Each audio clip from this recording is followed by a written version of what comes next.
let's jump right into this fascinating explainer. Today we're exploring the Mary Anne MacLeod Trump true story. It's a classic American dream narrative, a journey that starts in the windswept, isolated Scottish Hebrides and eventually ends decades later in the uppermost echelons of New York high society. This isn't just a story about acquiring wealth.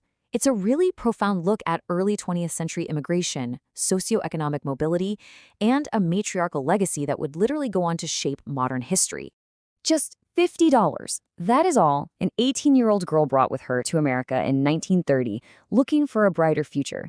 I mean, picture this, stepping off a ship into a bustling, completely foreign metropolis at the very dawn of the Great Depression, with just $50 to your name. It requires an absolutely incredible amount of courage, determination, and grit. To map out this remarkable transatlantic journey, we're going to cover 5 chapters. Chapter 1, Origins in the Outer Hebrides. Chapter 2, Chasing the American Dream. Chapter 3, A Transformative Marriage. Chapter 4, Trials and Family Building. And Chapter 5, Philanthropy and Final Years. Let's start with Chapter 1, Origins in the Outer Hebrides. She was born back on May 10, 1912, in a highly modest 2-bedroom croft house known as a black house. This was in the remote village of Tongue on the Isle of Lewis. Now, this structure was shared by her parents, potentially her grandparents, and all of her siblings. They lived around an open peat fire where the smoke literally just seeped out through the thatched roof. It was an environment of intense, austere simplicity. Her early years were entirely defined by subsistence living. Mary Anne was actually the youngest of 10 children born to Malcolm and Mary MacLeod. She grew up in a Gaelic-speaking household. She was a native Scottish Gaelic speaker, and she only learned English when she started primary school. Her father worked tirelessly. He was a crofter, a compulsory officer at her school, and a North Atlantic fisherman, battling some of the stormiest waters on Earth just to feed his large family. She stayed in school up to the 8th grade, deeply rooted in a life of hard agricultural labor and peat digging. Moving on to Chapter 2, Chasing the American Dream. The crucial takeaway here is the sheer scale of her socioeconomic metamorphosis. On one side, you've got this intense agricultural hardship, relying on the land and sea just to survive. On the other side, the eventual reality of her life in America. We're talking about joining the elite upper-middle class of New York City, attending lavish events at the Waldorf Astoria, and managing extensive philanthropic efforts. It's a staggering leap across social classes that very, very few immigrants ever manage to pull off. And this massive transformation happened in just a little over a decade. In 1930, at 18, she emigrates to New York. By 1934, she's already heading back to Scotland for a visit aboard the SS Cameronia, excitedly sharing her marriage plans with her family. In 1936, she marries Fred Trump, and by March 1942, she officially becomes a naturalized United States citizen. So, in roughly a dozen years, she goes from a young immigrant girl seeking work to a fully established American citizen building a family. But it's important to remember that early period was incredibly tough. When she arrived in Queens to live with her sister, who'd actually emigrated before her, Mary Anne had to rely heavily on her own resourcefulness.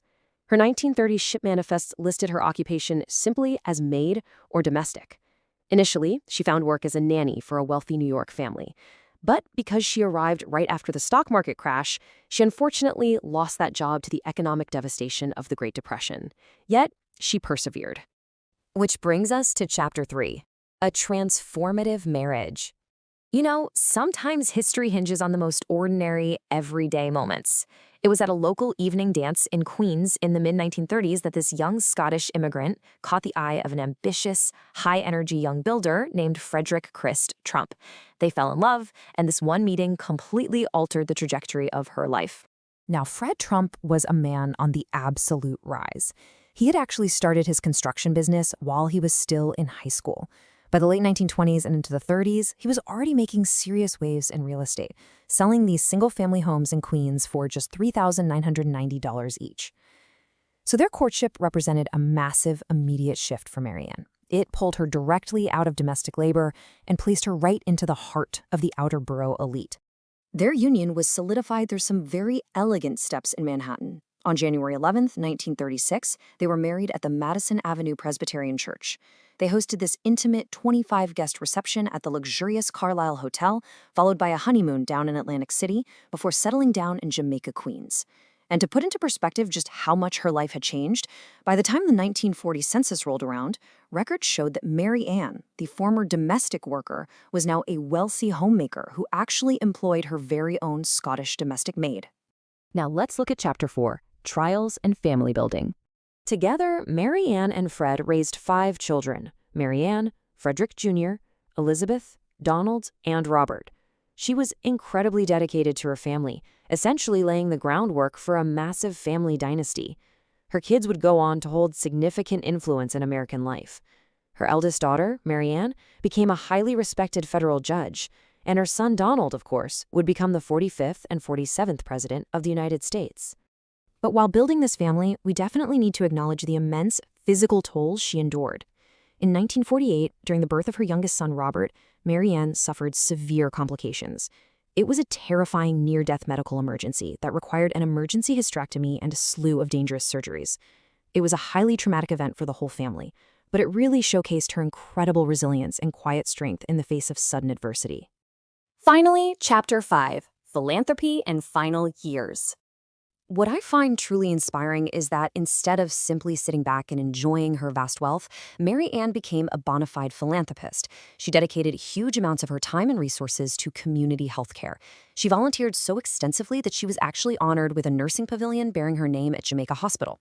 She was fiercely devoted to charities battling cerebral palsy, and she heavily supported organizations for intellectually disabled adults. She consistently used her fortunate position to uplift others in her community. Mary Ann passed away on August 7, 2000, at the age of 88. But she never ever forgot her roots.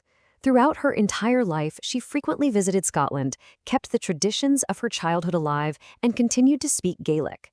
That deep, enduring connection is beautifully captured in this touching death notice printed in her hometown newspaper, the Stornoway Gazette. It specifically listed her as the daughter of Malcolm and Mary MacLeod of Five Tong. As we wrap up this explainer, I want to leave you with this provocative thought. When you look at the life of Mary Ann MacLeod Trump, it is absolutely astounding to consider the butterfly effect of human migration. I mean, how does one teenager stepping off a boat with just $50 go on to spark a lineage that reaches the highest courts and the highest office in the United States?